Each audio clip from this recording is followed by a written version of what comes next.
Krishna Hare Hare Hare Rama Rama Rama Hare Hare। नमस्कार, radio मानव रचना 107.8 पर मैं हूँ सरिता आपके साथ और ये वक्त है प्रोग्राम आत्मदर्शन का, यानी कि बहुत कुछ जानने का, उस प्रभु की लीलाओं के बारे में, उस श्री कृष्ण के दर्शन करने का ये वक्त है इस प्रोग्राम के जरिए। और इस प्रोग्राम में हमेशा की तरह हमारे साथ मौजूद हैं रागलेखा दासी जी, चरणाश्रित युगाचार्य श्री श्रीमद् भक्ति वेदांत नारायण गोस्वामी जी की शिष्या। मैम, आपका बहुत बहुत स्वागत है हमारे स्टूडियो में। हरे कृष्ण। जैसा कि आप सब जानते हैं कि इस आत्मदर्शन प्रोग्राम में हम पिछले कई एपिसोड से बात कर रहे हैं श्री श्री भागवतामृतम के बारे में, और इसमें जो कहानी आजकल चल रही है वो चल रही है उस गोप कुमार की कहानी, जो उस वो ब्राह्मण को सुना रहे हैं अपनी वो कहानी, जिसमें वो बता रहे हैं कि किस तरह से उन्हें प्रभु के दर्शन हुए। और इस कड़ी में हमने पिछले एपिसोड में जाना कि जो गोप कुमार है उन्हें पार्षद लेने आए थे, वैकुंठ लोक के पार्षद लेने आए थे, अपने साथ उन्हें वैकुंठ लोक ले गए हैं। और पहले तो वो इंतज़ार करते रहे, बाहर द्वार पर देखते रहे, लेकिन अब वो उनको जो है द्वार के भीतर ले गए हैं, जहाँ पर असल में उन्हें वैकुंठ लोक के दर्शन होने वाले हैं। तो इस कड़ी में हम जानेंगे रागलेखा दासी जी से कि अब गोप कुमार को जो दर्शन हुए हैं उसका विवरण आज हम रागलेखा दासी जी से जानेंगे। जी रागलेखा दासी जी। गोप कुमार जब बैकुंठ गए तो बहुत सारे द्वारों को पार करना पड़ा। तो प्रत्येक द्वार पे जो जो अधिकारी थे गोप कुमार सोचते थे यही जगदीश हैं, यही भगवान है, तो उनको प्रणाम करते थे, उनकी स्तव स्तुति करते थे। किंतु फिर उन्हें बताया जाता था कि ये ऐसे नहीं हैं, तो फिर वो आगे नेक्स्ट द्वार पे फिर से प्रणाम करते थे, सोचते थे शायद ये आ गए हैं। तो इस तरह से उनका भ्रम बना हुआ था। उसके बाद उन्होंने बैकुंठ पार्षदों ने उनके प्रभु के असाधारण लक्षणों को बताया कि प्रभु को कैसे पहचानोगे तुम, और बताया कि उनको स्तव स्तुति कैसे करनी है वो भी बताया उनको। उसके बाद उन्होंने जो बड़े बड़े महाचित्र विचित्र गृह द्वार थे और प्रदेशों को अति वेग से पार किया, और अंत में एक परम उत्तम अंतपुर में प्रवेश किया। और वहाँ पर वो महल इतना उत्तम था भवन कि वहाँ पे जो अन्य अन्य जितने भी भवन उन्होंने पार किए थे वो उसकी चरण सेवा कर रहे थे। इतना श्रेष्ठ था। और वो जो भवन विविध प्रकार की महिमाओं से सुशोभित था, ऐसी महिमाएं और उनकी सीमा कहीं भी नहीं थी। और करोड़ों सूर्य के समान उज्ज्वल और करोड़ों चंद्रों के समान स्निग्ध कांति विस्तार कर मन और नेत्रों की वृत्ति का अपहरण कर रहा था। तो करोड़ों करोड़ों सूर्य के समान उज्ज्वल था वो, मतलब एकदम लाइटेड पूरा, और करोड़ों करोड़ों चंद्रमा के समान स्निग्ध था। जैसे चंद्रमा स्निग्ध बड़ी कोमल सुशीतल करने वाली किरणों को देता है, तो वैसा ही वो बड़ा ठंडक प्रदान करने वाले थे, लेकिन एकदम लाइटेड थे। और मन और नेत्र जो है उसका वो जो उसके वहाँ का जो शोभा थी वो हरण कर रहा था वो सब दृश्य। फिर उस महल के भीतर उन्होंने देखा कि कुछ दूरी पर श्रेष्ठ रत्नों के शोभायमान स्वर्ण में सिंहासन था, और उसके ऊपर बड़ी कोमल बिल्कुल श्वेत वर्ण की कोमल एकदम पूर्ण चंद्रमा, कलंक रहित पूर्ण चंद्रमा के समान उनके बिछौना और तकिया थे, बिल्कुल वाइट झलमल झकझक। और नवयौवन के ईश्वर भगवान बैकुंठनाथ उन बिछौना तकिया पर अपना वाम अंग और कोहनी रखकर सुखपूर्वक विराजमान थे। तो भगवान लेटे हुए थे अर्ध, और अपना बायां हाथ और बाईनी कोहनी रख के और वो वहाँ पे विराजमान थे। अच्छा। तो मतलब उन्होंने देखा कि एक श्रेष्ठ रत्न सिंहासन है स्वर्णमय, और उसके ऊपर बड़ा सुंदर बिछौना तकिया थे वाइट कलर के, और वहाँ पे वो विराजमान थे। तब उन्होंने देखा कि नवीन मेघ की शोभा को हरण करने वाले सौंदर्य माधुर्य, उनकी जो अंग कांति थी, जो उनका कॉम्प्लेक्शन था, वो जैसे नया नया बादल बनता है, तो ऐसे नवीन मेघ की कांति को भी पराभूत करने वाला, मतलब नया नया बादल बना है तो वो तो जड़िए है, तो उनकी जो कांति थी वो उससे भी ज़्यादा श्रेष्ठ थी। और उन्होंने रत्न जड़ित स्वर्ण विभूषण, माला, वस्त्र, अनुलेपन और सिंहासन आदि थे उनके रत्न जड़ित। तो अन्य ने आभूषण का अर्थ है कि किरीट, कुंडल, मतलब उन्होंने मुकुट पहना हुआ था, कुंडल, कंगन, अंगद, कांची, नूपुर, और जो वनमाला धारण की हुई थी वो जैसे कंठ से लेकर और नाभि कमल तक विजयंती माला और अगर घुटनों तक है तो वनमाला। तो 5 रंग के पुष्पों से गुथी हुई थी वो, और उसके अंदर तुलसी पत्ता लगता है, और तुलसी पत्ता और 5 रंग के अलग अलग फूलों से गुथी हुई माला परम सुगंधित होती है, जिसमें भ्रमर भन भन भन भन करके लगे रहते हैं। और उनकी 4 भुजाएं थीं, जिसमें कंगन, अंगद आदि चारों भुजाओं में बड़ी सुगोल चमकदार 4 भुजाएं थीं। तो उसके अंदर कंगन, अंगद चारों में थे, और उन्होंने रेशमी वस्त्र पहने हुए थे, और उन्हें कपोलों पर बड़े सुंदर कुंडल थे, मतलब कानों में कुंडल पहने थे जो एकदम कपोल पे छवि दे रहे थे, इतने सुंदर कुंडल पहने थे। और उनके विशाल वक्षस्थल था, और उस पे कौस्तुभ मणि थी। उनकी शंख के समान कंठ था, उसमें मोतियों के हार थे, और उनका मुख चंद्र मंद मुस्कान से युक्त था, और खिले हुए कमल के समान नेत्र थे उनके, मतलब कमल नयन। कमल नयन का अर्थ है कि नासिका से शुरू होकर कान तक पूरे इतने लंबे एकदम खिले हुए कमल के, जैसे बंद कमल नहीं, खिला हुआ, तो पूरा खिला हुआ, यहाँ से भी पॉइंटेड, नाक की तरफ से भी और कान की तरफ से भी पॉइंटेड, और बीच में पूरा बड़ा, तो वो है कमल नयन। और वो नेत्रों की भंगिमा पूर्वक अवलोकन कर रहे थे। तब उन्होंने देखा कि धनुष के जैसी उनकी भ्रू युगल जो थी, मतलब जो उनकी भौहें थी, वो पूरी धनुष के जैसी थी, एकदम ऊंची, और जैसे धनुष तना हुआ। और वो कृपा वितरण करने के लिए नृत्य कर रही थी। उनकी बाईं और उनके अनुरूप महालक्ष्मी जी सम्मान के साथ उनको तांबूल निवेदन कर रही थी, अर्थात पान। तो उनके बाएं और में लक्ष्मी जी उनको तांबूल बना के, मतलब पान निवेदन कर रही थी। भगवान भी उस उत्तम तांबूल को आदर सहित ग्रहण कर चर्वन कर रहे थे। तो भगवान भी बड़े प्रसन्न थे। तो कहते हैं तांबूल के राग से रंगे हुए और बिम्फल के समान उनके अधर की कांति के सम्मिश्रण से 2 गुणा अर्थात सुशोभित कुंद पुष्प को भी तिरस्कार करने वाली अपनी अमल दंड श्रेणी का प्रकाश द्वारा वे प्रभु उज्ज्वल हास्य का विस्तार कर रहे थे। जैसे तांबूल जब वो खाते थे तो उनके जो होठ थे वो और भी अधिक लाल लाल हो जाते थे। वैसे तो बिम्बा फल के जैसे उनके होठ थे, लाल लाल थे, लेकिन तांबूल खाने से और लाल लाल हो जाते थे। और जब वो मंद मंद हास्य करते थे, उनकी दंतावली दिखाई देती थी जो परम उज्ज्वल थी, एकदम वाइट कलर की। और वो परिहास कर रहे थे, जिससे वो परिहास वचनों द्वारा अपने भक्तों का चित्त हरण कर रहे थे। तो प्रभु के समान रूप वाले सेवक प्रभु के चारों ओर स्थित होकर चांवर, पंखा, मतलब प्रभु जैसे चतुर्भुज सुंदर, ऐसे ही प्रभु के सेवक हैं। वो भी चतुर्भुज है। तो वो लोग चांवर, पंखा और पादुका आदि अन्य अन्य सेवा के उपकरण प्रभु को प्रदान करके प्रभु की परिचर्या कर रहे थे। और उनके मुख्य मुख्य पार्षद थे, जैसे शेष जी, सुपर्ण, विश्वक्सेन, ये सब इनकी सिर झुकाकर दोनों हाथ जोड़कर प्रभु के सम्मुख खड़े होकर उन्हें विचित्र वाक्यों के द्वारा स्तव कर रहे थे। तब उनको ग्लोरीफाई कर रहे थे उनके विशेष पार्षद। तो इसमें और भी अन्य अन्य पार्षद भी थे, जयंत, श्रुतदेव, पुष्पवंत, सात्वत, कुमुद, कुमुदाक्ष, विश्वक्सेन, तो ये सब थे।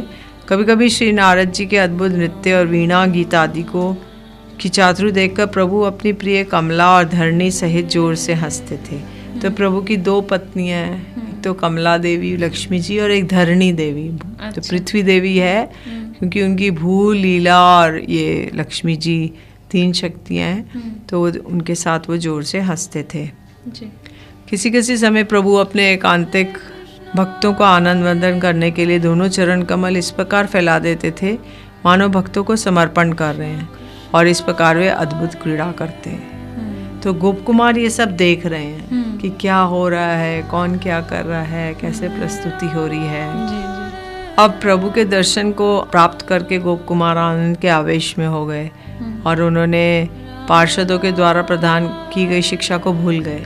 पार्षदों ने सिखाया था तुम ऐसे करना, दूर से प्रणाम करना, दूर से, और वो जोर जोर से कहने लगे, हे गोपाल, हे मेरे जीवन, और प्रभु को आलिंगन करने के लिए दौड़े। अच्छा, गोप कुमार। हाँ जी। अच्छा। तो वो भूल गए कि मेरे को पार्षदों ने क्या सिखाया था। पार्षदों ने सिखाया था दूर से प्रणाम करना, दूर से वो करना, और निकट मत जाना। लेकिन वो देखते ही वो उनको आवेश आ गया। उनको लगा कि अरे यही तो मेरा गोपाल है, जिसका मैं गोपाल मंत्र के द्वारा चिंतन करता हूँ, उपासना करता हूँ, वही है गोपाल। तो अब ऐसी अवस्था देखकर उनके जो पीछे खड़े हुए पार्षद थे उन्होंने इन्हें पकड़ लिया और इन्हें बड़ा दुख हुआ। प्रेम में विवश होकर दीन भाव से काकुती मिनती करने लगे और फिर मूर्छित होकर आगे गिर पड़े गोप कुमार। पार्षदों ने इन्हें बलपूर्वक उठाकर सचेत किया और उनके प्रबल अश्रुपात के कारण उन्हें प्रभु के दर्शन में विघ्न होने लगा। इसलिए इन्हें यत्नपूर्वक दोनों हाथों से अश्रु पहुँचकर अपने नेत्रों को खोला। इसके बाद वे दयालु शिरोमणि प्रभु स्नेह सहित गंभीर और कोमल स्वर से बोले, हे वत्स स्वस्थ हो, शीघ्र ही मेरे निकट आओ। भगवान के इन वचनों को सुना तो ऐसा सुन के गोप कुमार को परम आनंद हुआ और उन्होंने उन्माद से वशीभूत होकर वो नृत्य करने लगे। गोप कुमार नृत्य करने लगे। जी। पार्षदों ने फिर उनको प्रयास से उनको स्थिर किया और समझाया। भगवान कहने लगे कि हे वत्स स्वागत है, स्वागत है, मेरा सौभाग्य है, परम सौभाग्य है, मैं बहुत दिनों से तुम्हें यहाँ पर देखने के लिए उत्कंठित था। अच्छा। तो भगवान कहते हैं कि तुम्हारा तो बहुत स्वागत है। हे सके, तुमने बहुत जन्म बिता दिए किंतु किसी प्रकार से भी मेरी थोड़ी सी उन्मुखता नहीं दिखाई। बहुत सारे जन्म तुम बार बार मर रहे थे, बार बार जन्म ले रहे थे, लेकिन मेरे प्रति तुमने कभी कुछ दिखाया नहीं, रुझान, उन्मुखता। तो इसी जन्म में तुमने ये दिखाई और इसलिए आज तुम्हें मेरे दर्शन हो गए। जी। रेडियो मानव रचना 107.8 FM पर प्रोग्राम चल रहा है आत्मदर्शन और जान रहे हैं हम राग लेखा दासी जी से कि किस तरह से गोप कुमार ने बैकुंठ लोक में उस प्रभु के दर्शन किए हैं और जो उनका स्वरूप देखा है, जो रूप देखा है, उसे देखकर वो अत्यंत मोहित हो गए और उनकी तरफ दौड़े। लेकिन पार्षदों ने उन्हें रोक लिया, उन्हें समझाया था कि दूर से ही दर्शन करने हैं। लेकिन प्रभु ने उनका स्वागत किया और प्रभु ने उनको ये भी कहा कि मैं बहुत टाइम से आपको यहाँ पर देखना चाहता था, लेकिन तुमने किसी भी जन्म में मुझे इतना याद नहीं किया जितना इस जन्म में उन्होंने गोपाल मंत्र करके इस गोपाल के दर्शन किए हैं। आगे और भी जानेंगे इस कड़ी में क्या हुआ रागलेखा दासी जी से, लेकिन अभी वक्त हो चला एक छोटे से ब्रेक का। सुनते हैं एक प्यारा सा भजन, फिर लौट कर आते हैं। आप जुड़े रहिए रेडियो मानव रचना 107.8 FM के साथ प्रोग्राम आत्मदर्शन में। Feel good, feel live.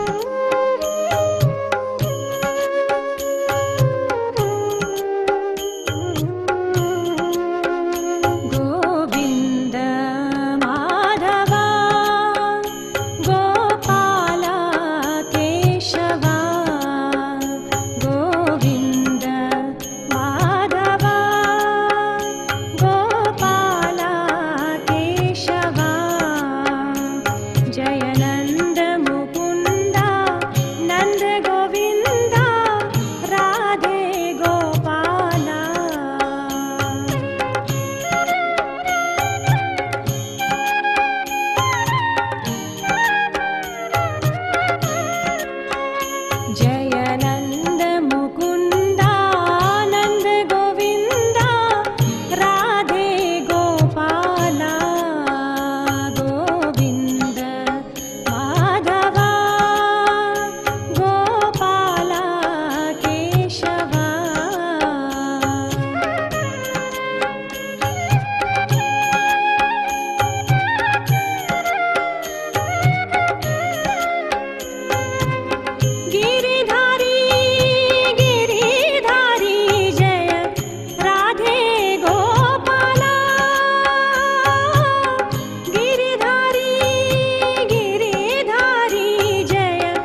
Krishna Hare Hare Hare Rama Rama Rama Hare Hare। स्वागत है आप सभी का एक बार फिर रेडियो मानवरचना 107.8 पर। मैं हूं सरिता आपके साथ और प्रोग्राम आत्मदर्शन में जान रहे हैं हम श्री श्री बृहद भागवतामृतम के इस उपाख्यान के बारे में, जहां पर गोप कुमार जो हैं अपनी कहानी, अपनी कथा वृतांत कर रहे हैं ब्राह्मण के साथ। और उस ब्राह्मण को उन्होंने बताया कि किस तरह से उन्हें इस गोपाल के दर्शन हुए, इस प्रभु के दर्शन हुए वैकुंठ लोक में, और वहाँ का सारा दृश्य का वृतांत जो है अभी हमने जाना। आगे जानते हैं इस कड़ी में रागलेखा दासी जी से कि अब किस तरह का वार्तालाप दोनों के बीच में हुआ है, क्या बातें हुई हैं उनके बीच में। जी, तो भगवान गोप कुमार से कह रहे हैं कि हे गोप कुमार, तुमने किसी भी जन्म में मेरे प्रति तुम उन्मुख नहीं हुए जी, और तुमने हर जन्म में मैं सोचता था कि तुम मेरे प्रति कुछ देखोगे, किंतु ऐसा कभी नहीं हुआ। और मेरे में यदि कोई कहे कि भाई आपकी ऐसी अवस्था थी तो आप उसे उठा के लिख क्यों नहीं ले आए, स्वयं ही ले आते, तो बोलते हैं कि मैं तो सर्वशक्तिमान हूँ, किंतु मैं वेद मर्यादा का उल्लंघन नहीं कर सकता। वेद मर्यादा में है कि जो भगवान का नाम करेगा, शरणागत होगा, वही भगवान के धाम जा सकता है। जी, जी। तो अब क्योंकि गोप कुमार देख ही नहीं रहे थे भगवान की और नाम भी नहीं करते थे, कुछ नहीं करते थे, तो इसलिए भगवान अपनी वेद मर्यादा का उल्लंघन नहीं कर सकते थे। इसलिए उन्होंने गोप कुमार को कहा कि हे वत्स, तुम मेरे प्रति, तुम्हारी इतनी उपेक्षा थी तो मैं व्याकुल हो गया और तुम्हारे प्रति कृपा परवश उन्होंने इस वेद मर्यादा को उल्लंघन कर और उन्होंने गोवर्धन में इनका जन्म कराया गोप कुमार का, और स्वयं जयंत नाम से उनके गुरु रूप में अवतीर्ण हुए। अच्छा, तो जो गुरु उन्हें मिले थे, जिसे देखकर वो मूर्छित हो गए थे, तो भगवान ही थे वो, जी, भगवान ही जयंत बनकर आए थे।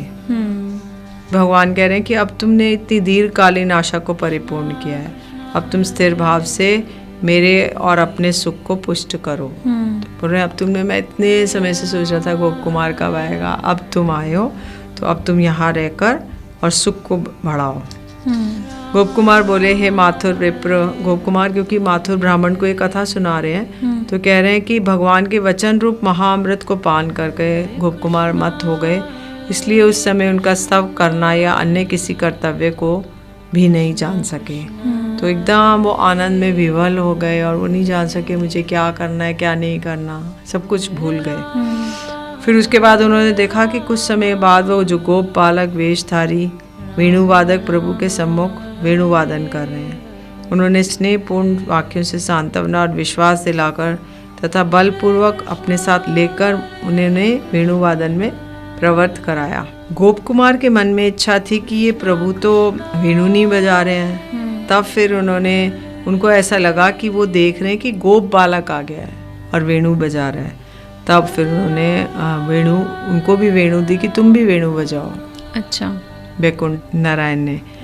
उसके बाद उनके बाहर जाने का समय हो गया और सारे पार्षद गण भी बाहर आ गए। उनकी बाहर जाने की इच्छा नहीं थी, किंतु महालक्ष्मी का आदेश और प्रभु के विश्राम का समय हो गया, तो महालक्ष्मी जी ने कहा कि सब लोग बाहर चले जाइए। तो सब पार्षद भी बाहर आ गए और इनको भी बाहर जाने के लिए कहा।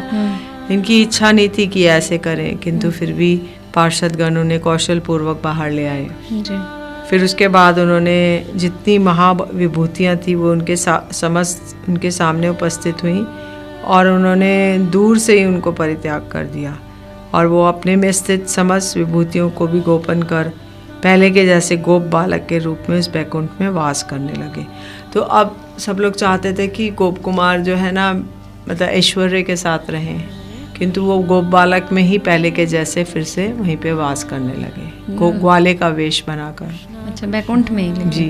अच्छा। तो वो अभी वो चाहते नहीं थे कि मैं ऐसे ऐश्वर्य के साथ रहूं या वो, उनको अच्छा नहीं लगता था। तो अभी एकांत में अभी वो गोपाल मंत्र अपना जप करते जा रहे थे। जी। तो उस वैकुंठ की सच्चिदानंद रूपा समस्त विभूतियाँ वैकुंठ वासियों के अधीन है और उनकी इच्छा अनुसार ही सम्यक रूप से प्रकाशित होती है। इसलिए वहाँ पर अगर वैभव अप्रकट भी हैं तो भी समस्त वैभव विद्यमान रहते हैं और वैभव के प्रकटित होने पर अकिंचनत्व रहता है। ये वैकुंठ लोक का असाधारण स्वभाव है। तब भी गोप कुमार पूर्व अभ्यास के बल से सदा सर्वदा दीन भाव से भगवान के भजन को सुखकर मानते हैं। उस समय उन्होंने हृदय में निश्चय किया कि अब मैंने भगवान की कृपा के बल से अपने समस्त जन्मों के कर्मों से मिलने वाले फलों की चरम सीमा को प्राप्त किया है। अब वो सोच रहे हैं कि इस वैकुंठ लोक में वाक्य और मन के अगोचर ये कैसा सुख है, ये कैसा महान पद है, इस पद के प्रभु भी कैसे महान आश्चर्यतर हैं और उनकी कृपा भी कैसी महान आश्चर्यतम है। तो सोचते हैं कि वैकुंठ में कितना महान सुख है और कितने जो प्रभु हैं वो भी कितने आश्चर्यतर हैं और जो उनकी कृपा है वो आश्चर्यतम है। तो तब उन्होंने प्रभु ने उनको सेवा दी कि तुम वंशी वादन करो उनके सामने। अच्छा। और दिया कि चावल ढुलाओ। तो इस सेवा से प्रभु की दृष्टिपात उनके ऊपर होती थी और वो आनंद के सागर में डूब जाते थे। कभी कभी वो पूरा अभ्यास वर्षता उच्च स्वर से हे कृष्ण हे गोपाल बोल के विभिन्न प्रकार का अनुकीर्तन करते हैं। वो सदैव प्रभु की महान महिमा का प्रदर्शन करने वाली उनकी गोकुल चरितावली को परम स्रोत के रूप में साक्षात गान करते हैं। गोकुल में जो जो उन्होंने लीलाएं की थी, पूतना को मारा, तृणावत को मारा, आगासुर, बकासुर, वो सारी लीलाओं का वो वर्णन करते थे गोप कुमार। अच्छा। ऐसा गान सुनकर वैकुंठवासी हंसते हंसते बाहर आ जाते और स्नेह द्वारा दवीभूत हृदय से उन्हें स्पष्ट रूप में उपदेश देते। वैकुंठवासी कहते कि ईश्वरों के भी ईश्वर इन प्रभु को तुम कृष्ण गोपाल कहकर संबोधन मत करो और ना ही इनकी इस प्रकार से महिमा गान करो। इनका अनंत प्रकार के अद्भुत महात्म्य हैं, इसको श्लोक छंद में गान करो। अच्छा। तो बोले इनको ऐसे मत बोलो कि ये इन्होंने ये किया वो किया, अगासुर मारा, बकासुर मारा। ये तो वैकुंठ नायक हैं, वैकुंठ नाथ हैं। तो कहते हैं दुष्टों के सहार के लिए और शिष्टों के पालन करने के लिए, साधु लोग के पालन करने के लिए, कंस को वंचित करने के लिए प्रभु ही माया द्वारा गोप वेश धारण करते हैं। तो ऐसा वैकुंठ पार्षद कहने लगे कि प्रभु ही आते हैं और वो दुष्टों का दलन करते हैं और कंस को मारते हैं और ये करते हैं, साधु लोग का परित्राण करने के लिए आते हैं। भक्तगण प्रभु की कपट लीला के वर्णन का विशेष आदर नहीं करते। यद्यपि प्रभक्ति के आरंभ काल में इस प्रकार की महिमा गान उचित होती है, किंतु इसके द्वारा प्रभु का यथार्थ गुणगान नहीं होता। उन वैकुंठ वासियों में से किसी ने कहा कि परमेश्वर की दुर्बोध लीलाओं में गोपालन आदि लीला भी प्रभु की ही है, अतः उसका कीर्तन करने में कोई दोष नहीं है। तो उन्होंने कहा भाई गोपालन आदि भगवान गैया चराते थे वो वाला कीर्तन करो। तो बोले कोई दोष नहीं है। फिर उनमें जो श्रेष्ठ सेवक थे उन्होंने इस विवाद से अप्रसन्न होकर सबको रोक कर कहा, तुम सब अज्ञानी की भांति ऐसी असंगत बातें क्यों करते हो? कृष्ण अपने भक्तों के प्रति इतने वत्सल हैं कि उनके द्वारा किए गए किसी भी कर्म का संकीर्तन करना महान गुण ही है और उसके श्रवण से हमारे प्रभु भी परम संतुष्ट होते हैं। गोप कुमार ने कहा कि मैं तो वैकुंठ वासियों के वचन सुनकर उन्हें लज्जा आ गई। उसके बाद उनके वचन सुनकर मन अवश्य ही संतुष्ट हुआ, लेकिन उनका हृदय पूर्णतः तृप्त नहीं हो सका और उन्होंने वैकुंठ में अपने इष्ट देव मदन गोपाल के चरण कमलों का असाधारण रूप लीला का आदि का अनुभव ना करने के कारण उनका मन उदास सा हो गया। तो अब उन्होंने देखा जो मेरे प्रभु इष्ट देव मदन गोपाल है वो यहाँ है तो सही, किंतु मैं उनकी महिमा को अनुभव नहीं कर रहा, रूप गुण आदि को अनुभव नहीं कर रहा, इसलिए उनका मन उदास हो गया जी। उसके बाद सर्वज्ञ शिरोमणि प्रभु वैकुंठ नाथ को नंदनंदन के रूप में और लक्ष्मी देवी को राधिका के रूप में, धरणी देवी को चंद्रावली के रूप में और अन्य पार्षदों को गोप बालक के रूप में देखने लगे। गोप कुमार को अब मन मन सोच रहे हैं कि ये तो प्रभु हैं, ये राधिका जी हैं, ललिता जी हैं, ये चंद्रावली हैं और अन्य गोप बालक हैं। उसके बाद ब्रजभूमि में प्रभु जिस प्रकार परिकोरों के साथ विहार करते थे, वैकुंठ में प्रभु का उस रूप में विहार करते हुए ना देखकर उनका मन खिन्न हो गया। प्रभु वैकुंठ के उपवन में जाकर ब्रज की भांति लीला करते और उपवनों को गौओं से परिपूर्ण देखते और फिर कभी पूर्व की भांति संपूर्ण वैभव सहित सिंहासन पर विराजित हो जाते। गोप कुमार को लगता कभी कभी तो ये गौ पालन कर रहे हैं वन में जाकर, कभी कभी लगता है ये आगे वैभव रूप में सिंहासन पे बैठे हुए चतुर्भुज होके, किंतु उस समय वे समस्त प्रकार से मेरे प्रभु गोपाल के समान ही प्रतीत होते। तो ऐसा वो गोप कुमार सोच रहे हैं जी। तब भी वो प्रभु को परमेश्वर के रूप में मानते और मैं वैकुंठ लोक आया हूँ ये स्मृति वशता उनमें आदर और गौरव उदित हो जाता और प्रेम में शिथिलता आती, अतः उनका मन तृप्त नहीं होता था जी। उन्होंने ध्यान में जिस प्रकार गोपाल देव की विशेष करुणा और उनके द्वारा किए गए आलिंगन चुंबन आदि का सुख प्राप्त किया था, किंतु हाय साक्षात इन बैकुंठ वासियों के सम्मुख रहकर भी मेरी वैसा वासना पूर्ण नहीं हो रही है। ऐसी चिंता द्वारा मेरा मन दुखित रहता है। गोप कुमार की इच्छा थी कि वो प्रभु को आलिंगन करें, चुंबन करें, तो उनकी ये इच्छा पूर्ण नहीं हो रही थी और उनको चिंता लगी हुई थी। किसी किसी समय वह प्रभु के कुछ अंतरंग सेवकों के साथ किसी एकांत स्थान पर चले जाते, प्रभु कहीं पे चले जाते अपने सेवकों के साथ। तब उनके दर्शन नहीं होने से सारे समस्त बैकुंठवासी शोक से व्याकुल हो जाते थे। जी, रेडियो मानव रचना 107.8 पर मैं हूं सरिता आपके साथ, और बड़ा ही जो सुंदर वर्णन किया गया है इसमें, जहां पर बैकुंठ लोक में गोप कुमार जो है प्रभु के दर्शन तो कर पाए हैं, लेकिन उन्हें कहीं ना कहीं ये लग रहा है कि जिस रूप में वो उन्हें पूछते हैं, गोपाल रूप में, वो उसी रूप में उनको देखना चाहते हैं, उन्हें आलिंगन करना चाहते हैं, चुंबन करना चाहते हैं, लेकिन वो ऐसा नहीं है, क्योंकि यहाँ उनका स्वरूप अलग है, रूप अलग है, यहाँ पर उनकी कार्यक्रिया अलग है, लेकिन फिर भी वो उनके उसी रूप का दर्शन करते हैं। वहाँ उन्हें लक्ष्मी जी में राधिका दिखाई देती हैं, और जो पार्षद है वो सारे वहाँ पर गोप गोपियाँ उन्हें दिखाई देते हैं, तो वो उसी रूप का दर्शन करना चाहते हैं। कहीं पर वो ये देखते हैं कि वो सिंहासन पर विराजमान है, कहीं पर वो देखते हैं कि वो गोचारण भी कर रहे हैं और अपने पार्षदों के साथ जो है हास्य भी कर रहे हैं। तो ये सारा वर्णन, जो खूबसूरत वर्णन किया जा रहा है कि किस तरह से जो गोप कुमार हैं वो ये सारी लीलाएं यहाँ पर प्रभु की देख रहे हैं।